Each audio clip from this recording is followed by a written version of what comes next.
బెంగాల్ ఎన్నికలకు సమయం దగ్గర పడుతోంది.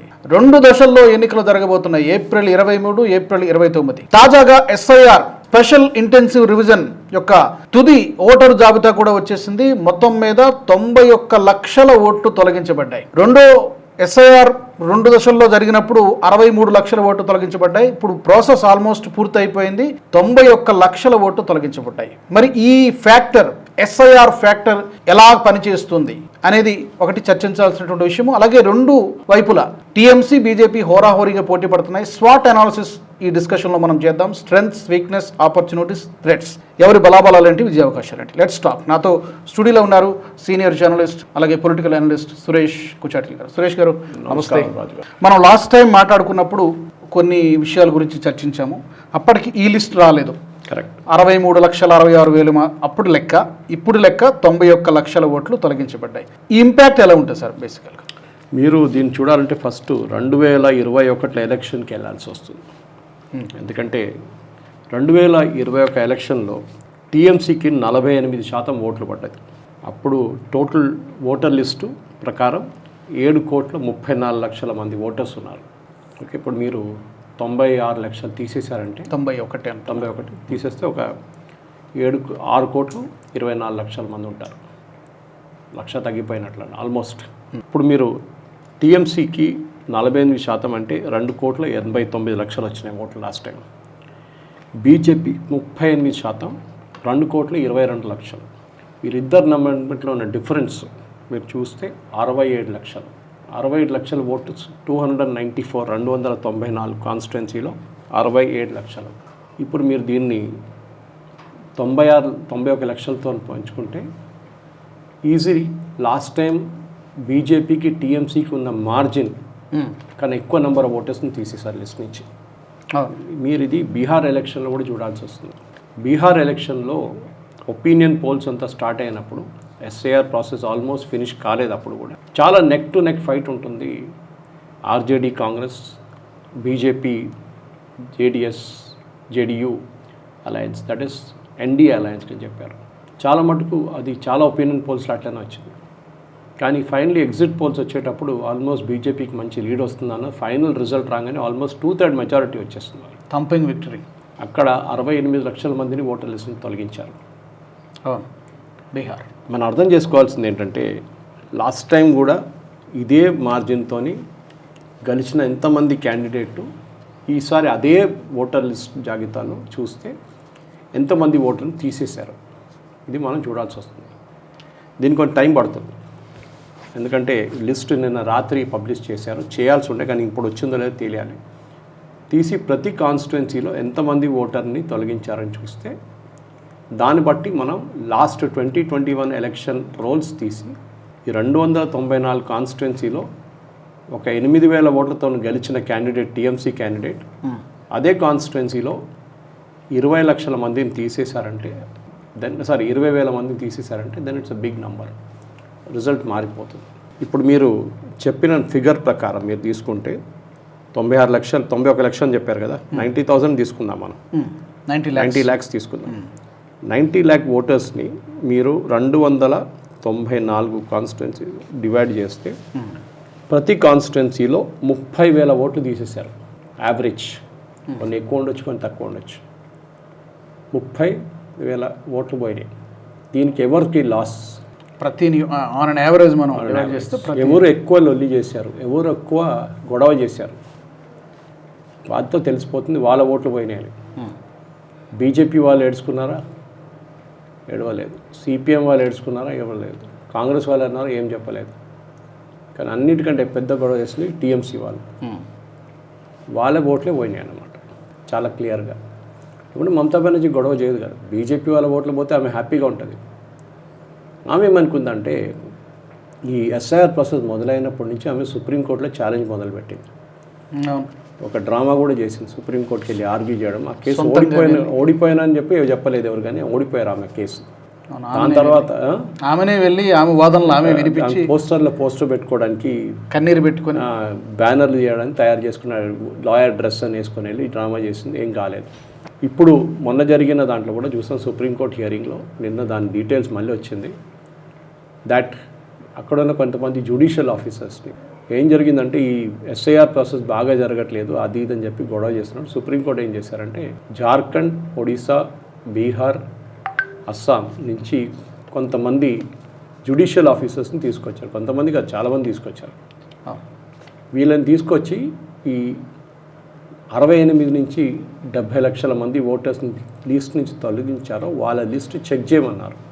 అంటే వాళ్ళు ఇచ్చిన కాగితాలు కానీ వాళ్ళు ఇచ్చిన డాక్యుమెంట్స్ కానీ చెక్ చేసి దాన్ని బట్టి మీరు చెప్పొచ్చు ఎంతమంది లిస్టులో ఉన్నారు, ఎంతమంది పోయారని.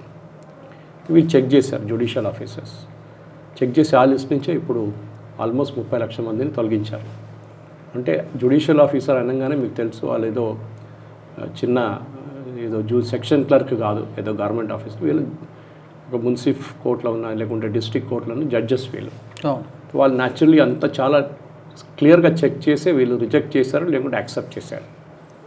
ఇప్పుడు దీని నెక్స్ట్ స్టెప్ ఏమని జరుగుతుందని సుప్రీంకోర్టులో పోయిన వారం ఒక ఆర్గ్యుమెంట్ తర్వాత సుప్రీంకోర్టు ఏం చెప్పారంటే ట్రిబ్యునల్ అపాయింట్ చేద్దాం. ట్రిబ్యునల్ అంటే మీరు వెళ్ళి అపీల్ చేయొచ్చు. నా పేరు తప్పుగా తీసేశారు, నేను బతుకున్నాను, నేను చనిపోయారని చూపించారు, లేదు నేను అప్పటి నుంచే ఓటర్ లిస్ట్లో ఉన్నాను, నా పేరు తీసేశారు, నా ఫ్యామిలీ వాళ్ళ పేర్లు అన్నీ ఉన్నాయి, మా పేరు లేదంటారు. ఇట్లాంటి పరిస్థితుల్లో ఏం చేస్తారు? సో ట్రిబ్యునల్ సుప్రీంకోర్టు ఏమన్నారంటే ట్రిబ్యునల్ రిజల్ట్ మనం వెయిట్ చేయలేము, ట్రిబ్యునల్ టైం తీసుకుంటారు. It's an appeal process. Appeal process is different. ఎందుకంటే ఇన్కమ్ ట్యాక్స్లో ఉంటుంది. మీరు ఇన్కమ్ ట్యాక్స్ ఫైల్ చేసిన తర్వాత ఏదో గొడవ అయితే మీ మీద జుర్మానా వేస్తే మీరు అపీలేట్కి వెళ్తారు. మీరు అపీలేట్కి వెళ్ళారని చెప్పి మీ మీద కేసు తొలగించరు, అది ఉంటుంది appellate decision ఇచ్చేదాకా. So Kapil Sibal కానీ మిగతా వాళ్ళు మేనకా గురుస్వామి ఏం ఆర్గ్యూ చేశారంటే ఈ అపీలేట్ ఇమ్మీడియట్గా నిర్ణయం తీసుకోవాలి 30 లక్షల మంది కేసులో. సుప్రీంకోర్టు చెప్పారు అది కాదు, ఎలక్షన్ ఇప్పుడు రెడీ అవుతుంది, ఈ మంత్లో రెండు ఫేజ్లో ఎలక్షన్ జరుగుతుంది, లాస్ట్ టైం 6 ఫేజ్లో జరిగింది. సో మేము we cannot pressurise the appellate tribunal, మీరు ఫైల్ చేయండి తర్వాత చూద్దాం అంటే ఎలక్షన్ తర్వాత నెక్స్ట్ ఎప్పుడైనా లోక్సభ ఎలక్షన్కి టైం పనికి వస్తుంది అది డేటా. సో మమతా బెనర్జీకి న్యాచురల్ టెన్షన్ ఉంది. ఆమె చాలా మటుకు డైరెక్ట్లీ జడ్జెస్ తిట్టలేకపోయింది. మొన్న మాల్డాలో ఒక ప్లేస్లో మాల్డాలో అనుకుంటా, మాల్డాలోనే జ్యుడిషియల్ ఆఫీసర్స్ 6 మందిని 7 మందిని బందీగా ఉంచుకొని వాళ్ళు లేడీస్ కూడా ఉన్నారు అందులో. దాంట్లో చాలా సీరియస్గా తీసుకున్నారు సుప్రీంకోర్టు దాన్ని. అది సమన్స్ అవాయిడ్ చేశారు, ఫోన్ కాల్ తీసుకునే chief secretary, DGP, local police అందరి మీద చర్యలు నడుస్తున్నాయి. ఇప్పుడు ఎన్ఐఏ ఎంక్వైరీ నడుస్తుంది. కొంతమందిని ఆల్రెడీ అరెస్ట్ చేశారు.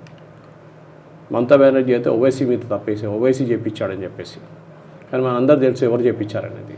జడ్జి కూడా చెప్పారు, జస్టిస్ సూర్యకాంత్ చెప్పారు, మేము పేర్లు చెప్పాలనుకోండి చెప్పలేట్లేదు కానీ మాకు తెలుసు ఎవరు చేయించారు ఇదంతా.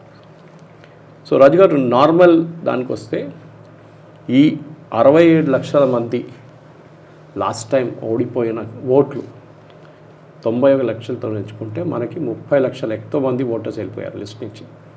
సో మనం మళ్ళీ అడగాల్సిన ప్రశ్న అదే, ఇది 24 పర్గనస్ నుంచి పోయిందా, మాల్డా నుంచి పోయిందా, ముర్షిదాబాద్ నుంచి పోయిందా, కల్కటా నుంచి పోయిందా అని చెప్పి ప్రతి కాన్స్టిట్యున్సీ 294, నా దగ్గర ఆల్రెడీ 64 కాన్స్టిట్యున్సీలో లాస్ట్ టైం 2011, 2016, 2021 డేటా నా దగ్గర ఉంది.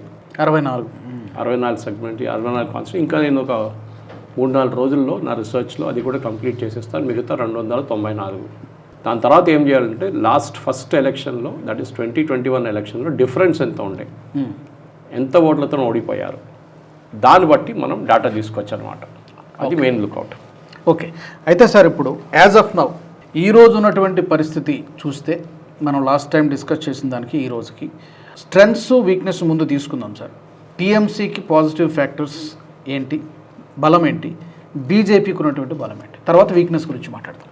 ఆత్మసాక్షి గ్రూప్ వాళ్ళు ఒక సర్వే చేశారు, ఇంకా 2 సర్వేలు చేశారు. సెకండ్ ఫేజ్ నిన్న వచ్చింది, నాకు పంపించారు Murthy garu, head of one of the seniors most members of Aatmasakshi. ఆయనతో నేను మాట్లాడాను కూడా దీని గురించి, కేరళ గురించి, అస్సాం గురించి, బెంగాల్ అండ్ తమిళనాడు. ఆయన ఏమన్నారంటే ఆయన చెప్పింది కూడా కరెక్టే, 126 అసెంబ్లీ సెగ్మెంట్స్ ఉంది కల్కటా చుట్టుపక్కన, పర్గనాస్, నార్త్ పర్గనాస్, సౌత్ పర్గనాస్ అన్నీ కలిపితే ఈ 126 కాన్స్టిట్యున్సీ చాలా క్రూషియల్. దీంట్లో మమతా బెనర్జీ పార్టీకి చాలా మటుకు పట్టుంది.